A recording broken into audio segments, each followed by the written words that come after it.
On the World Race, our ministry changes all the time.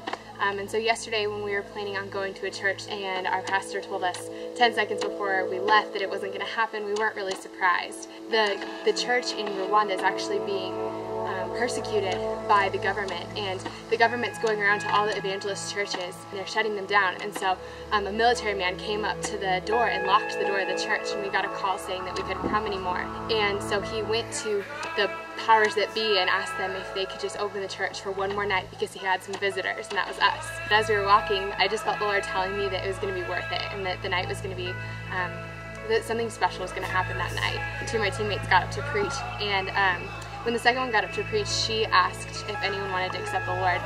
12 people came up, and there were some kids, there were some older people, and they all got on their knees and they just accepted Jesus. Then Brittany said that not only does Jesus want to heal our insides, but he also wants to heal our outsides. And so she asked if anyone was hurting, if anyone had any physical pain. 3 women came forward actually.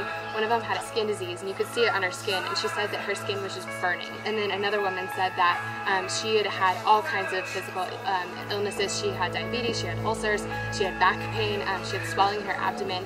And so she came up. My teammate Shay is incredibly prophetic, and whenever anyone is in pain that's around her, she starts to feel it, and so her back was just killing her. And so she stood up in front of the crowd and was like, "Who in this room has back pain?" And a woman came forward, and we prayed for them, and it wasn't instant. We prayed for them several times. But by the end, the woman who had the burning in her skin, the burning was completely gone. The woman who had all the physical ailments, her kids had been trying to get her to go to church forever, and she never wanted to go.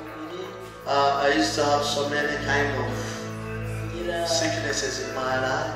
But she came that night and she gave her life to Jesus, and she was healed of all of her physical ailments, and it was amazing. I'm fine in Jesus' A woman with back pain, we prayed for her, and it was all completely better. And they were so excited. They were just celebrating and like jumping up and down and twisting and turning, and they were so happy. It just goes to show that no matter how much people persecute the church, no matter what comes against the church, nothing can really... Oh, hello.